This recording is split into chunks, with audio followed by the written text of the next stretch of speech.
Bienvenue à l'émission Un jour à la fois en compagnie d'Isabelle et son équipe. Bonjour à tous, ici votre animatrice Isabelle, bien heureuse de vous revoir, je vous vois pas, mais d'être avec vous, donc d'être avec vous ce matin, vraiment. Bienvenue à l'émission d'Un jour à la fois. Cette émission est dédiée au mouvement des alcooliques anonymes.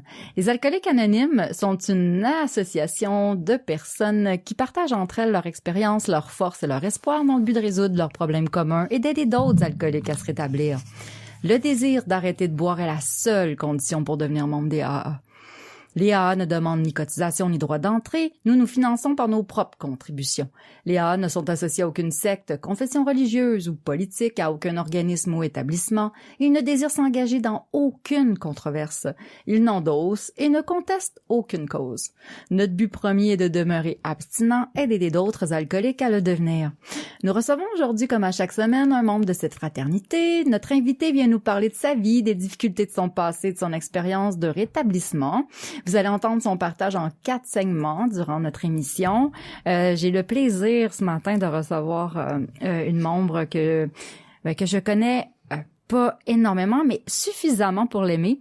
Et puis, donc, on s'est croisés dans un meeting d'attache. On s'est croisés dans un intensif. Donc, je l'ai vu comme quand même pendant quelques années là.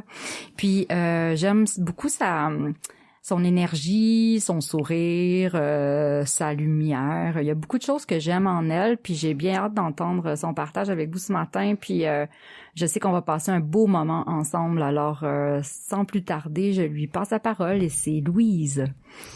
Bonjour, je m'appelle Louise, je suis une alcoolique. Je me sens très privilégiée aujourd'hui d'être invitée dans cette émission par Isabelle. Je te remercie infiniment.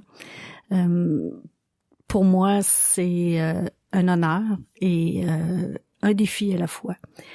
Alors, on va commencer. Je suis la 4e d'une fratrie de 5. Maman était éperdument amoureuse de son mari.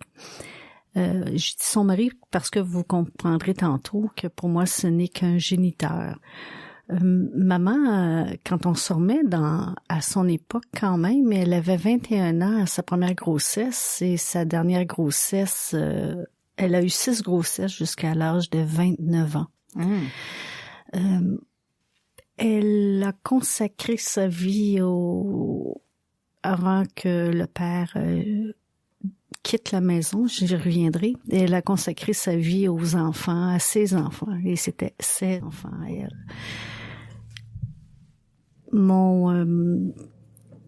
Je peux pas dire que j'ai eu une enfance malheureuse, non.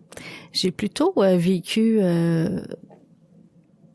l'abandon d'un père.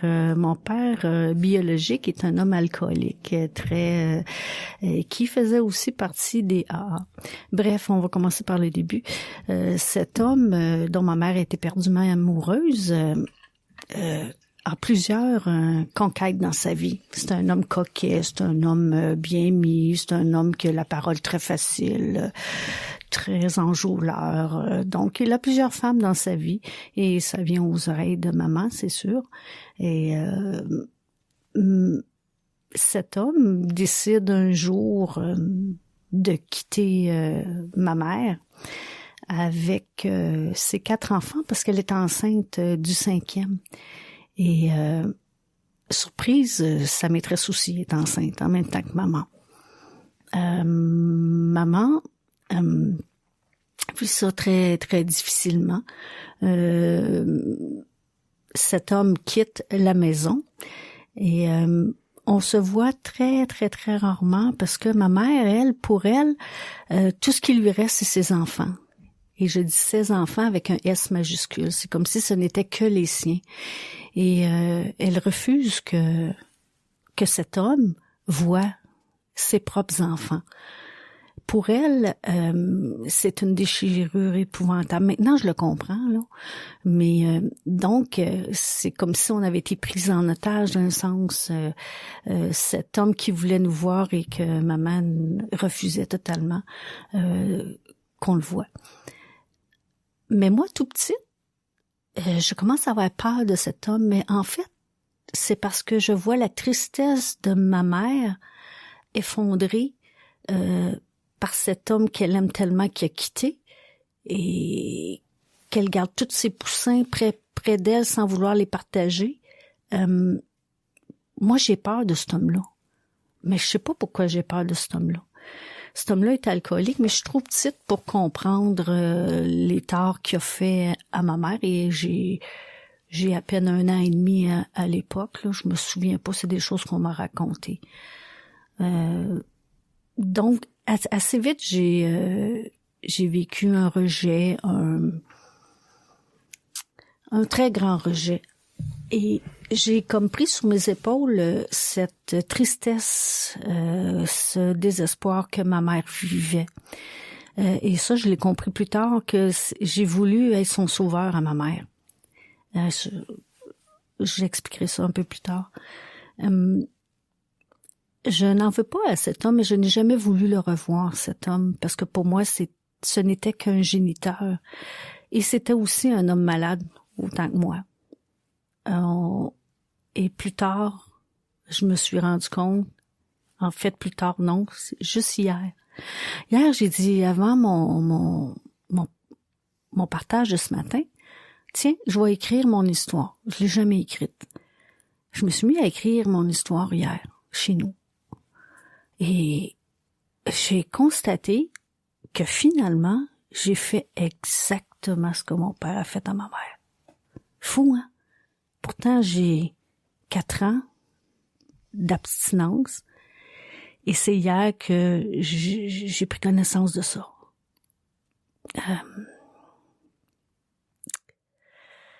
Comment dire, la peine, là. C'est fou. Alors, donc, il y a une bataille constante entre ma mère et cet homme pour ne pas qu'il voie les enfants. J'ai su que des fois, il se cachait devant la cour d'école pour nous voir, mais c'est pas moi, dans ma tête, le père est quitté et je ne l'ai plus jamais revu. La dernière fois que je l'ai revu, j'avais peut-être 3 ans. Aujourd'hui, j'en ai 60, je l'ai jamais revu. Et cet homme est décédé. Bref, ma mère a élevé seule ses 5 enfants. Cet homme n'a pas vraiment subvenu aux besoins des enfants.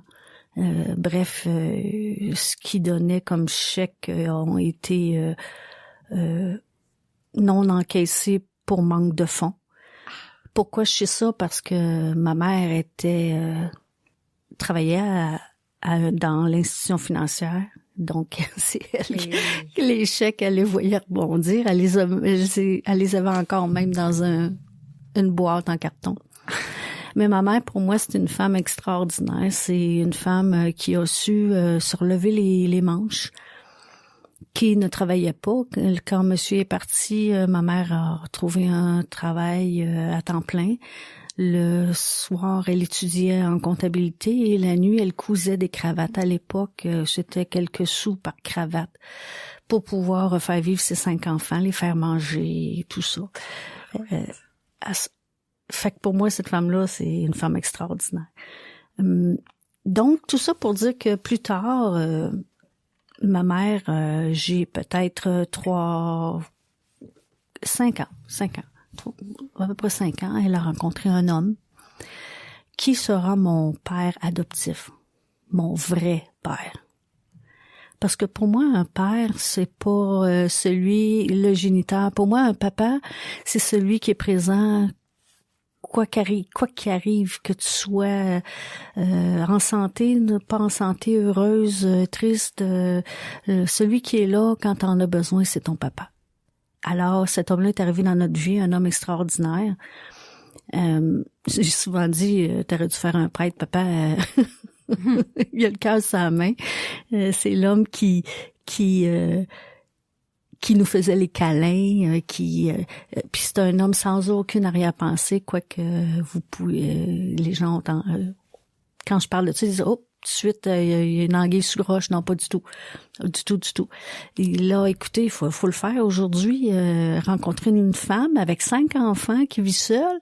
Lui, il est célibataire. Il est à peu près, il est dans le début de la trentaine. Aïe. C'est quelque chose. Aujourd'hui, tu as de la misère à faire une famille reconstituée avec un seul enfant. Bravo. Papa est toujours en vie. Maman est décédée aujourd'hui. Mon père est toujours en vie. Il a maintenant il est né en 34, donc il a 88 ans. 88 ans, papa, il va encore dans la maison, il est encore dans notre maison familiale, il est encore en santé. Donc, cet homme est arrivé dans notre vie pour faire c'est que ça fait comme un quasi-équilibre, je dirais, si on peut dire, parce qu'on est quand même une famille de 5, et là-dessus, on est tous, sans aucune exception, alcooliques, et certains sont dépendants d'autres substances et dépendants de toutes sortes. Donc, voici ma famille. Merci, Louise. Je suis déjà bien touchée par le début de ton enfance, la description de ta famille. Puis en effet, je suis bien d'accord pour dire que ta mère était extraordinaire. Là, ça demande beaucoup d'énergie puis de courage de réussir à prendre soin de 5 enfants de cette manière-là. Puis je suis très touchée aussi par l'homme qui est rentré dans votre vie. Aïe, hein. C'est ça aussi, ça c'est prend. quelque chose. Ouais, c'est quelque chose. En tout cas, c'est quand même triste pour celui que t'appelles ton géniteur, là. Ça laisse des traces, des blessures, Oui, malgré on tout. verra tantôt, oui. Fait que merci pour cette entrée en matière. On va terminer le premier segment de cette manière. On va aller à la pause. On vous retrouve tout de suite. Merci d'être là, les auditeurs. On vous rejoint dans quelques minutes. Je me sentais seule, angoissée, agressive. Et je m'apitoyais sur mon sort. Je voulais juste mourir. C'est pourquoi je continuais à boire. Personne n'aurait pu vivre un tel cauchemar. Puis j'ai assisté pour la première fois à une réunion des AA. À mesure qu'elle se racontait, j'ai découvert que toutes ces personnes avaient connu le même enfer. Je n'étais donc pas la seule. Elles m'ont aidé à cesser de boire et m'ont redonné le goût de vivre. Les alcooliques anonymes, ça fonctionne. Cherchez-nous dans l'annuaire téléphonique, dans votre journal ou sur aa.org.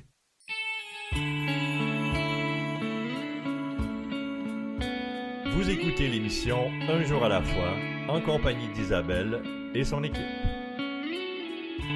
Bonjour, nous sommes de retour à l'émission Un jour à la fois, avec Isabelle au micro. Alors là, comme je fais toujours au deuxième segment, donc voici un court texte provenant de la littérature AA. Et j'ai choisi les meilleurs articles de Bill. Réflexion sur la foi, la peur, l'honnêteté, l'humilité et l'amour. Et j'ai choisi l'humilité. Alors, c'est la page 42. Aujourd'hui, juin 1961. L'humilité absolue n'est pas possible pour les humains. Tout au plus, pouvons-nous percevoir le sens et la splendeur d'un idéal si parfait. Comme on peut le lire dans le livre Les alcooliques anonymes, nous ne sommes pas des saints. Nous parlons de croissance spirituelle plutôt que de perfection spirituelle. Dieu seul peut prétendre à l'absolu. Les humains ne peuvent que vivre et grandir dans le domaine du relatif. Nous recherchons l'humilité aujourd'hui. La question est donc de savoir ce que l'on entend au juste par l'humilité aujourd'hui. Et comment savons-nous si nous l'avons trouvée? Nous savons tous qu'une culpabilité et une révolte excessive mènent à la pauvreté spirituelle. Mais il nous a fallu beaucoup de temps pour nous rendre compte que l'orgueil spirituel pouvait nous appauvrir encore davantage. Quand nous avons constaté, nous les premiers membres, à quel point nous pouvions être orgueilleux sur le plan spirituel, nous avons inventé cette phrase. N'essayez pas d'être parfait d'ici à jeudi. Cette vieille mise en garde peut sembler une autre excuse commode pour ne pas faire de son mieux. En regardant de près, on voit que c'est tout le contraire. C'est la façon des AA de mettre les membres en garde contre l'aveuglement de l'orgueil et l'illusion d'une perfection qui n'est pas la nôtre. Ouais, ça fait réfléchir tout ça. Alors on revient à notre invitée aujourd'hui qui est Louise. Louise, ça je l'aime beaucoup. Puis vous allez comprendre là dans son premier sa première partie de partage, elle parlait beaucoup de sa famille, son père absent, géniteur, qui est parti, elle était très jeune, sa mère qui est ultra forte et courageuse, qui a élevé ses 5 enfants, mais surtout aussi a bien tout fait pour que le géniteur dont on parle ne voit pas ses enfants. Et elle vient d'une fratrie de 5 et elle a terminé sa première section en nous disant qu'ils sont 5 alcooliques. Donc, oui, elle a aussi un papa, puisque sa mère a rencontré un homme formidable, de ce que je peux comprendre, là, qui a vraiment été un père, et puis qui est toujours vivant, 88 ans, et toujours présent dans la maison familiale. Alors ça, je pense que c'est quand même quelque chose de stable, mais malgré ça, l'instabilité des alcooliques, on sait c'est quoi. Donc, 5 enfants alcooliques, qu'est-ce que ça fait dans son univers à Louise? Alors, nous allons continuer à écouter son histoire avec un grand intérêt. Alors, Louise, vas-y, c'est à toi. Merci Isabelle. Louise, alcoolique. Effectivement, on est 5 enfants, on est 5 différents et tous dépendants.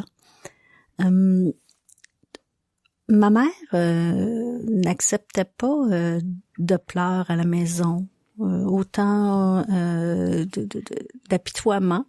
On n'avait pas le droit de s'apitoyer chez nous, on n'avait pas le droit de pleurer, on n'avait pas le droit, en fait pas on n'avait pas le droit, mais les câlins, on n'a pas connu vraiment ça. On était comme tous en compétition l'un l'autre, probablement pour être celui qui va être le plus aimé par maman. Et quand je me souviendrai tout le temps quand on pleurait, quand je pleurais, maman me disait si tu pleures, pleure tout bas parce que moi je veux rien entendre. En fait, ce qu'elle me disait maman, c'est que ça la faisait énormément souffrir de nous entendre pleurer. Aujourd'hui, j'ai compris ça. À l'époque, je la trouvais tellement dure. Et quand mon géniteur est parti, maman est devenue une femme froide, une femme autoritaire, une femme c'est ça, une femme froide. Et plus tard, quand j'ai fait une dépression majeure, mon psychologue m'a fait comprendre une chose. J'étais toujours en conflit avec ma mère. Parce que moi, ce que j'attendais de ma mère, j'attendais des câlins, j'attendais une complicité, des discussions. Mais il m'a fait comprendre que mon père, Pierre, qui est le deuxième mari de ma mère, que j'appelle mon vrai papa, en fait, lui, il jouait le rôle de maman. Et ma mère jouait le rôle de mon père. Donc, ma mère était le pourvoyeur. Ma mère a toujours été celle qui apportait le plus d'argent dans la maison et aussi qui faisait régner l'ordre, qui devait se tenir droite. Et en fait, elle avait le rôle du papa, sans que je le sache. J'ai su ça à 40 ans. Donc, ça a mis beaucoup de baume sur tout ce que j'en voulais à ma mère de pas m'avoir dit qu'elle m'aimait, des câlins, des paroles. Ça existait pas chez nous. Mais quand j'ai compris que ça faisait le rôle de mère et que mon père était ma mère, l'inverse, là, ça a fait du bien. Là, j'ai compris. Je n'ai plus de problème, là. Je n'ai plus. Celui qui me faisait les câlins, qui nous consolait, c'était papa. Puis maman, elle a pas eu le choix. Quand le bonhomme est parti, excusez l'expression, est parti, elle a dû, avec 5 enfants, faire régner l'ordre.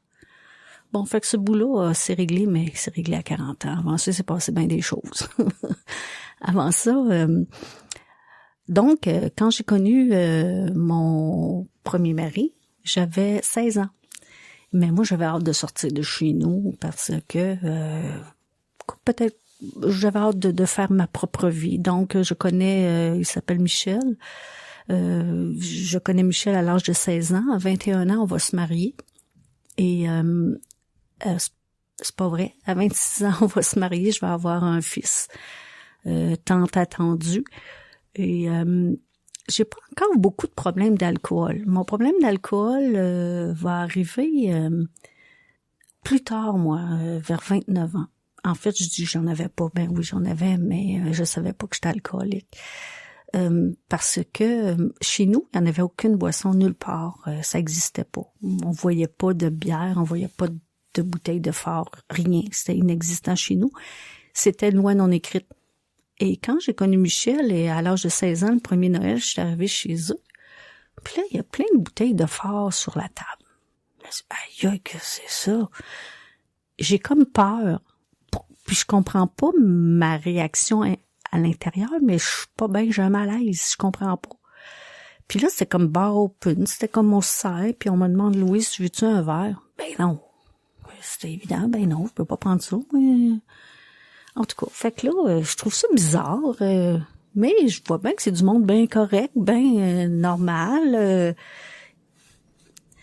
Ça continue comme ça. Et là, avec Michel, bon là, on a plus de rencontres avec la famille, les parties, ce que je connaissais pas ce côté chez nous. Donc, sa mère devient quasiment ma maman et tout ça. Fait que pendant les parties familiaux, je bois normalement. Faut dire que Michel, de temps en temps, dit, oh, je pense que là, tu n'as pris assez. Fait que, OK. C'était pas la même chose dans les parties de bureau, par exemple. Il pelaille. Mais je sais pas encore que je suis alcoolique, mais dans les parties de bureau, j'ai 21 ans, 22 ans, je bois jusqu'à me rendre insouciante et non coupable de flirter avec le patron ou un collègue. Et ça finit à peu près tout le temps par une aventure, tout le temps. J'arrive chez nous comme si de rien n'était. J'ai pas de problème d'alcool, j'ai juste un party de bureau, puis c'est ça, la même chose entre filles. Mais dans la famille, personne ne sait que je bois jusqu'à en perdre la tête parce que faut que je me tienne droite dans la famille. Parfois, je me suis trouvée hypocrite. Et puis, il y avait Michel qui me mettait ses breaks aussi, heureusement. Ce qui va tout changer la journée où je vais décider de le quitter. Effectivement, à l'âge de 29 ans, je décide que moi, là, Louise, toi, là, tu vas vivre tes 18 ans. Tu n'as jamais connu d'autre chose que ton chum. Ouais. Sans compter tout ce que j'ai eu pendant des parties. Et... Alors, je décide de quitter Michel et par le fait même de blesser mon fils dans le sens où je brise cette coquille familiale. J'ai la garde de mon fils. Et là, tout chavire. Là, je me permets la totale. Là, j'ai vécu... Je me rends compte qu'aujourd'hui, j'ai voulu comme venger ma mère, si on veut.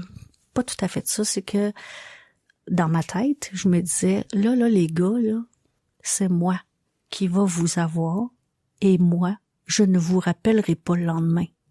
Et v'lan.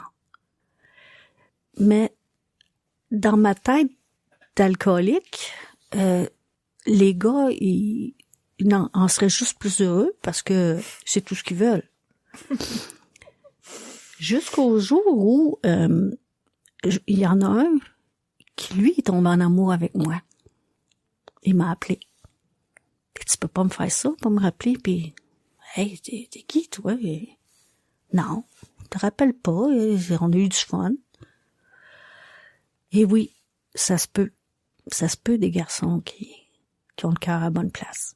Quelle belle façon de finir ça.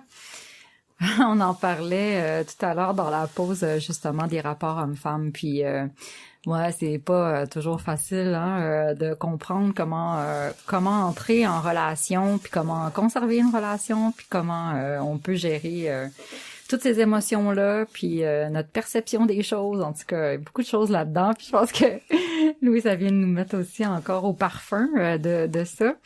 Alors merci Louise, t'es tellement authentique puis tellement honnête aussi dans ton partage, puis j'apprécie, puis je sais que les membres vont probablement ou bien ceux qui ne le sont pas encore là, mais ceux qui sont à notre écoute qui vont comprendre des choses et avec beaucoup d'intérêt dans ce que tu nous racontes.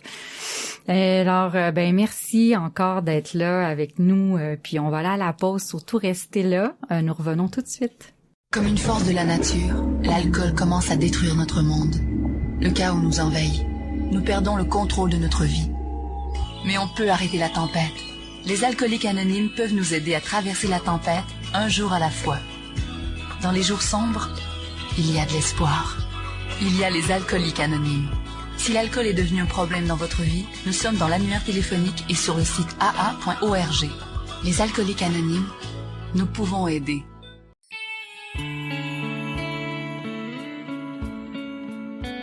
Vous écoutez l'émission Un jour à la fois, en compagnie d'Isabelle et son équipe. Nous revoici à l'émission Un jour à la fois. Donc, merci d'être là. Restez avec nous. Nous avons un site Internet pour notre émission de radio. Ce site est Un jour à la fois, émission.org. Vous allez y trouver la liste de nos radiodiffuseurs et les horaires de diffusion. Vous pouvez aussi accéder à Un jour à la fois par le site Internet de la région 87, aa87.org. Vous aurez en plus accès à nos enregistrements sous forme de podcast. Oui, il y a toutes les émissions 2020, 2021, 2022, si vous avez du choix en masse, ainsi que toutes les archives de partage radio sont là. Les podcasts peuvent s'écouter via toutes les plateformes, donc vous choisissez. Si vous voulez venir partager votre histoire personnelle, ce que j'ai toujours besoin de monde pour venir raconter leur histoire, c'est clair, vous n'avez qu'à nous écrire à l'adresse courriel disponible sur le site de l'émission. Là, je vous avais dit lors des émissions antérieures qu'on enregistrait au studio de CKVL puis qu'on pouvait enregistrer par téléphone, mais on a réalisé que ça nous faisait pas un bon son avec le téléphone, puis on a laissé tomber cette idée. Puis comme aussi il y a beaucoup d'allègements là pour les règles sanitaires, on est revenu donc au bureau des services régionaux à Montréal sur la rue Rachel. Alors ce que nous faisons aujourd'hui, c'est justement, on est en personne avec Louise. Alors, c'est ce que nous vous offrons maintenant. On retourne à cette façon de faire qui va faire en sorte que on espère un son de meilleure qualité pour vos oreilles. Alors, je vais être bien heureuse de vous accueillir ici avec mon équipe. Alors voilà, c'est tout pour cette introduction parce qu'on va retrouver Louise. Louise qui nous parle là de choses plus personnelles, là, de vraiment elle dans ses relations, elle comment elle fonctionne aussi son début d'alcoolisme, comment ça se passe elle dans les parties de bureau. Et puis là dans la fin, avant qu'on quitte pour la pause, elle nous racontait qu'elle a donc quitté une relation avec un homme avec qui elle était mariée là, Michel. Puis donc aussi elle est en train de nous dire qu'elle ça l'a fait mal à son garçon aussi cette rupture-là. Elle a 29 ans, puis donc on va voir qu'est-ce qui se passe après. Là, elle a dit aussi que ses relations, elle a décidé aussi que elle allait dire au gars, ça va être moi qui va vous appeler quand on me tenter. Là, il y en a un qui l'a rappelé. En tout cas, on va voir qu'est-ce qui se passe avec ça. Alors voici Louise encore avec nous. Bonjour, me revoilà. Donc, tout ça pour dire que la saga de Louise s'est passée à peu près pendant 1 an. J'ai vécu ce que j'appelais mes 18 ans. Beaucoup de boissons. Et à un moment donné, j'ai dit, là, ça suffit. Si une alcoolique peut être cartésienne, alors là, j'étais cartésienne et j'ai décidé que là, je devais avoir quelqu'un de stable dans ma vie. Et avez-vous entendu? J'ai décidé. Ben oui. Alors, comme une bonne alcoolique, j'ai dit, je vais aller à la chasse. Et je suis allée à la chasse dans un club. Ben oui, mais je suis pas une fille à club, pas vraiment. Peu importe, faire une histoire courte, je rencontre quelqu'un que j'amène à la maison, puis moi je veux le sauver, ce personnage-là. La première fois que je le vois, ben oui, non, j'ai pas couché, excusez, non, il n'y a pas eu de relation, je m'excuse. Plus tard, cet homme-là, je le marie, on a un enfant ensemble, j'ai une fille avec cet homme qui est dépendant aux substances, disons, aux potes, tout ce qui peut se fumer. Et il est aussi gambler. Bien sûr que il m'a pas écrit cette description-là dans sa petite carte avec ses fleurs qu'il m'avait remises au début, là. Il avait oublié d'écrire ça, lui, qui aimait ça le pot puis jouer. Bien sûr, j'ai su ça quelques années. Notre relation a pu s'établir, comment dirais-je, on avait des racines quand j'ai su qu'il y avait ces problèmes-là. Moi, je pensais qu'il, de toute façon, travaillait de soir, de nuit, etc., en camionneur, et je pensais qu'il avait une maîtresse, parce qu'il arrivait jamais, supposons qu'il devait arriver à 7 heures, il arrivait à 11 heures, midi, peu importe.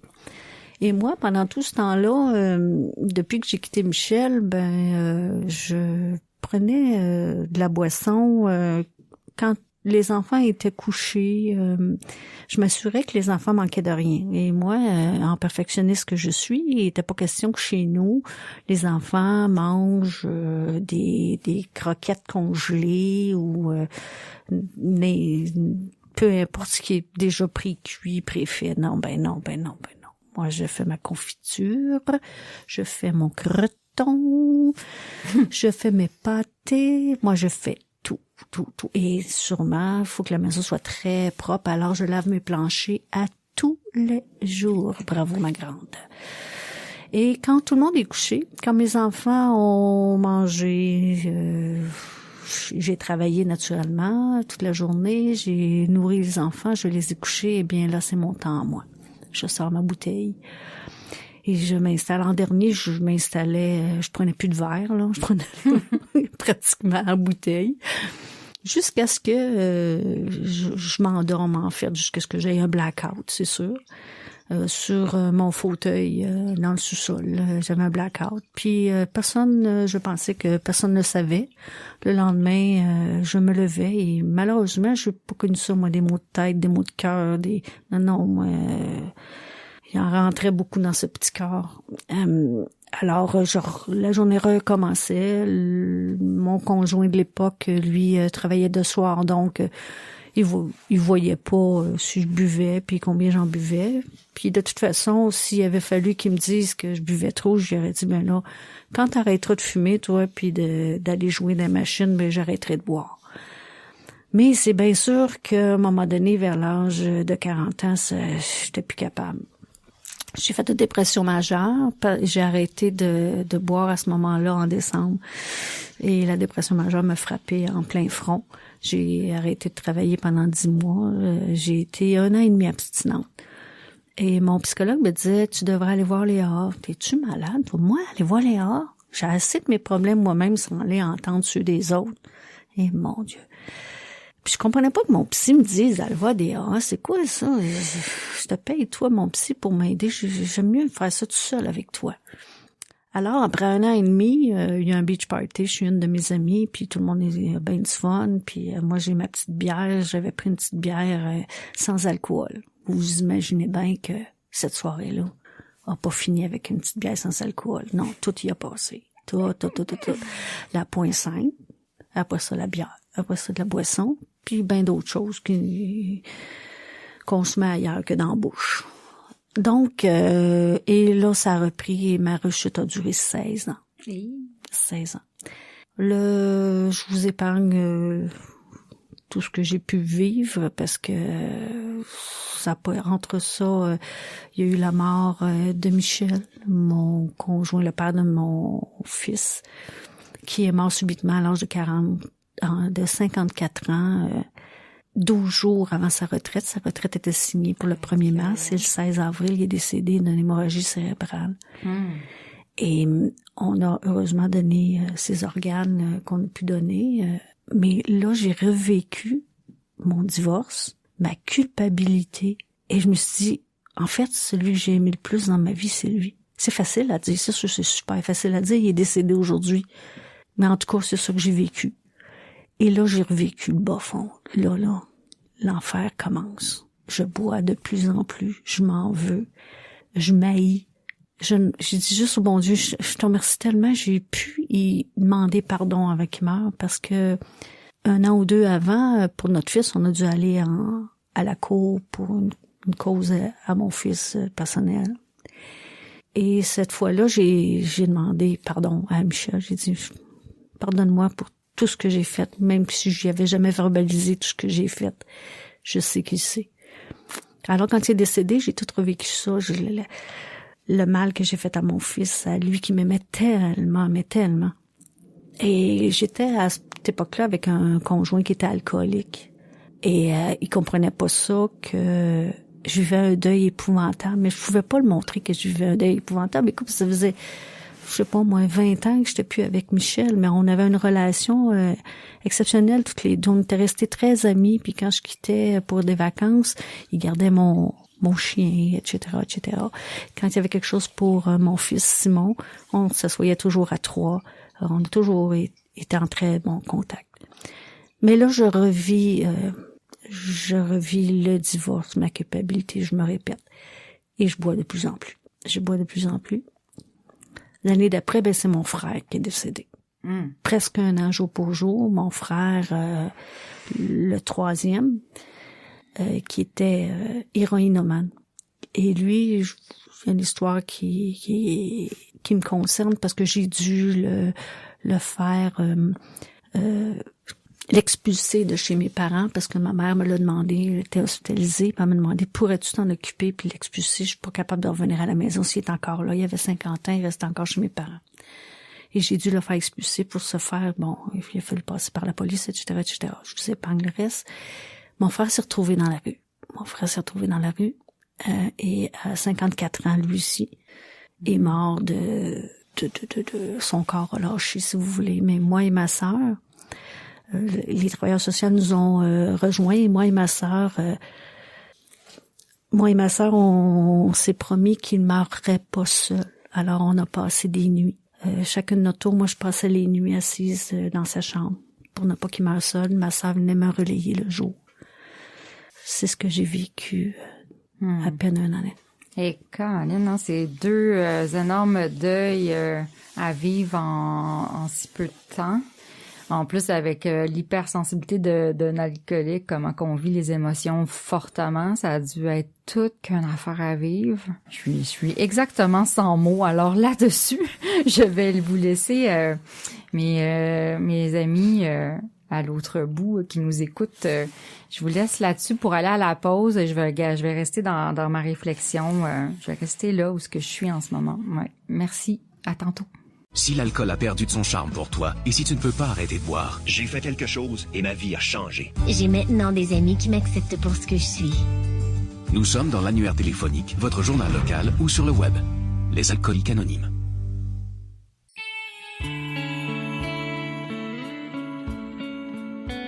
Vous écoutez l'émission Un jour à la fois, en compagnie d'Isabelle et son équipe.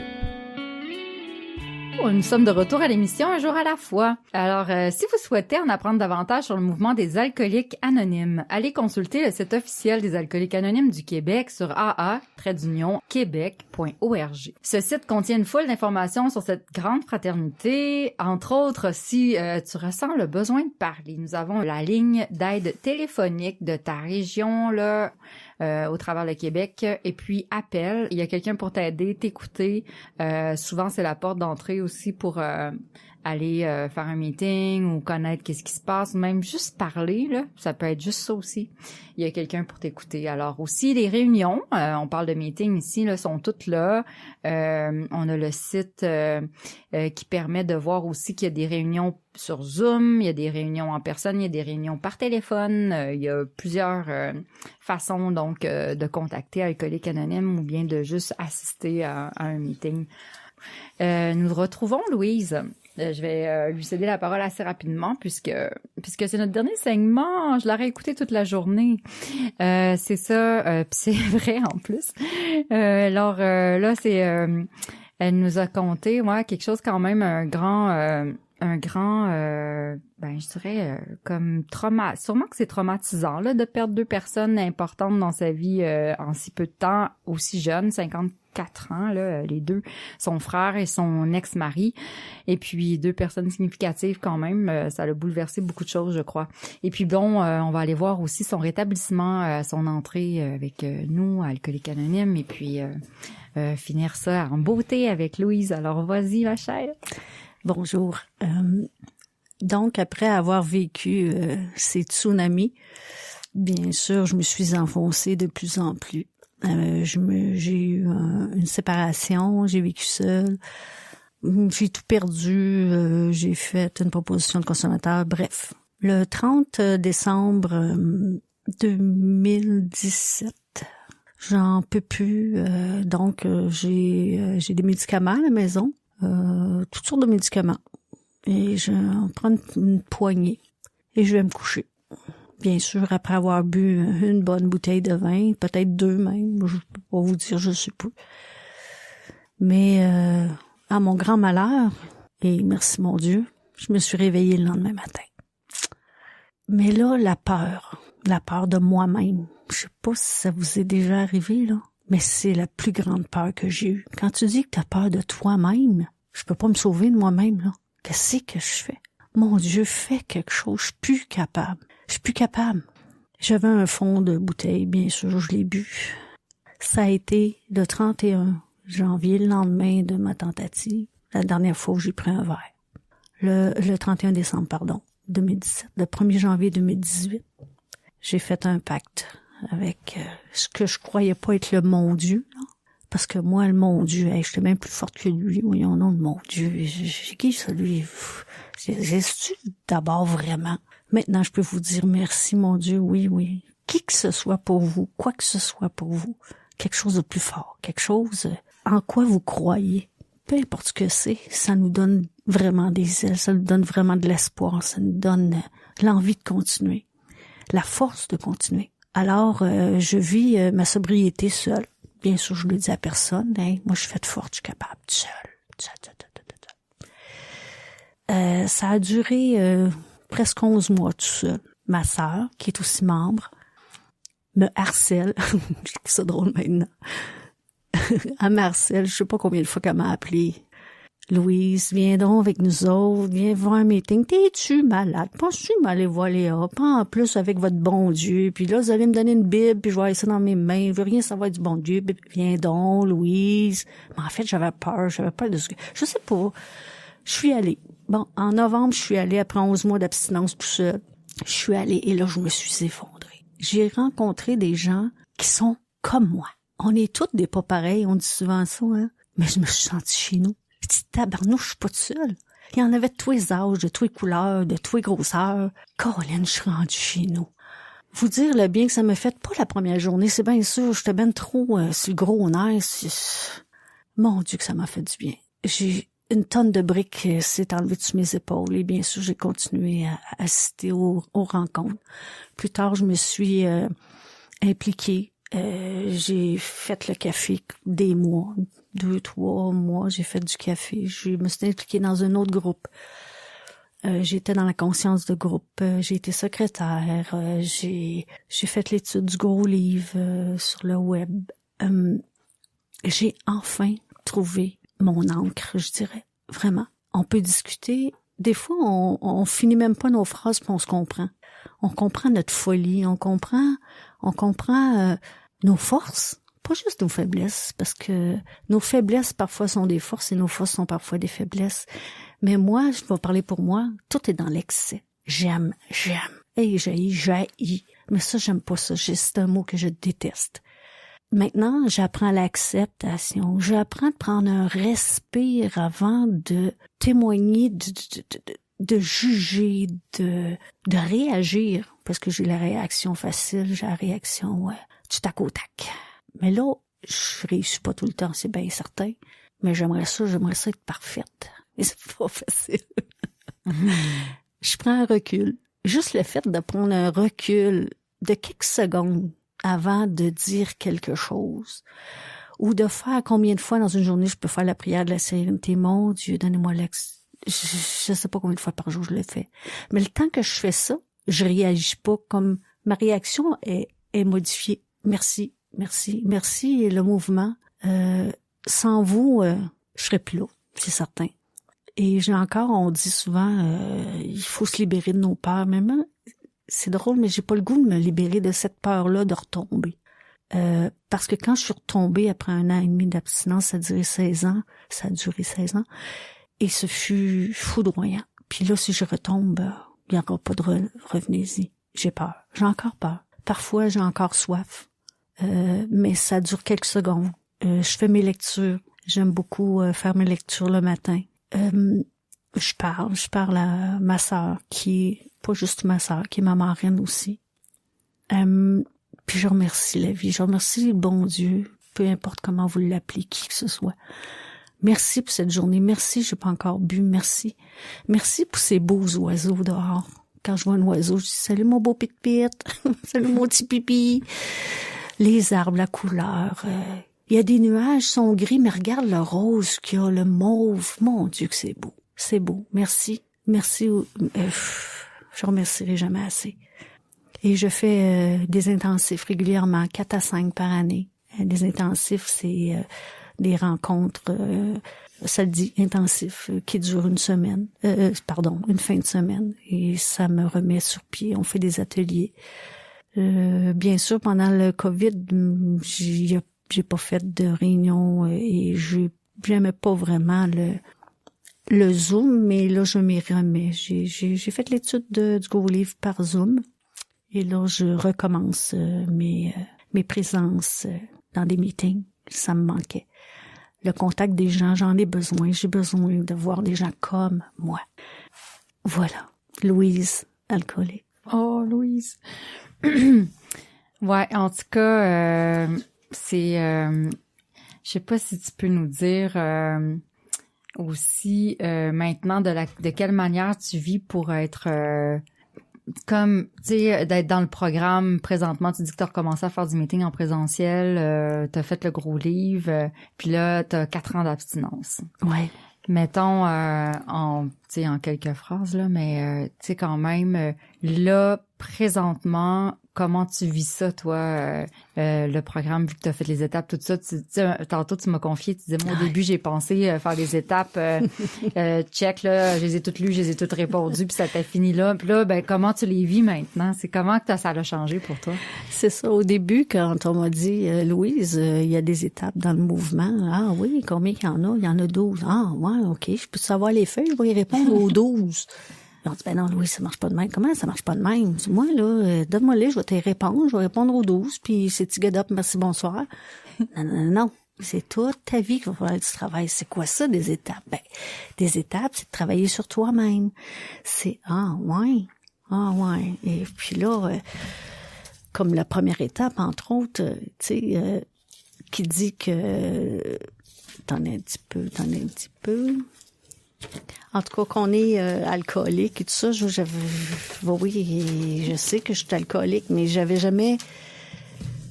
Je vais te la lire, la première étape. C'est nous avons admis que nous étions impuissants devant l'alcool, que nous avions perdu la maîtrise de notre vie. Exact. Je l'ai-tu perdu, la maîtrise de ma vie, mais j'avais jamais, avant ça, compris que j'étais impuissante devant l'alcool.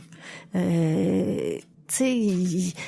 J'ai toujours dit, oui, je suis une alcoolique. C'est vrai que je suis une alcoolique, mais plus que ça, je suis impuissante devant l'alcool. Je peux pas... elle est plus forte que moi, puis ben beau me dire, prends-en juste un. Non, je suis pas capable. Ça marche pas. Hein. Non, mais c'est ça. Les étapes, c'est de vraiment travailler sur notre soi, notre soi-même, de pas...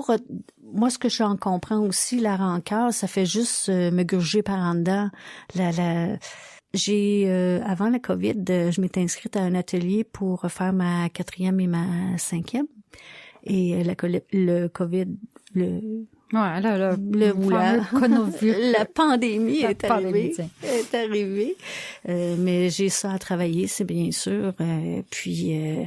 Donc, pardonner...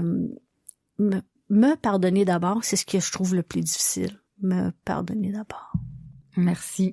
Ça finit tellement bien par le pardon. Le pardon, en même temps, je trouve que c'est une preuve d'amour. C'est de l'amour pour soi, beaucoup d'amour pour soi. Alors, je te remercie, Louise, avec tout le fond de mon cœur. Là. Sérieusement, c'était un beau moment qu'on a passé ensemble, là, franchement. Merci, beaucoup de gratitude et tout le chemin que tu as pu faire déjà, même sais, on dit la moitié du chemin, vous verrez déjà qu'est-ce qui va se passer. On est bien avec Alcooliques Anonymes.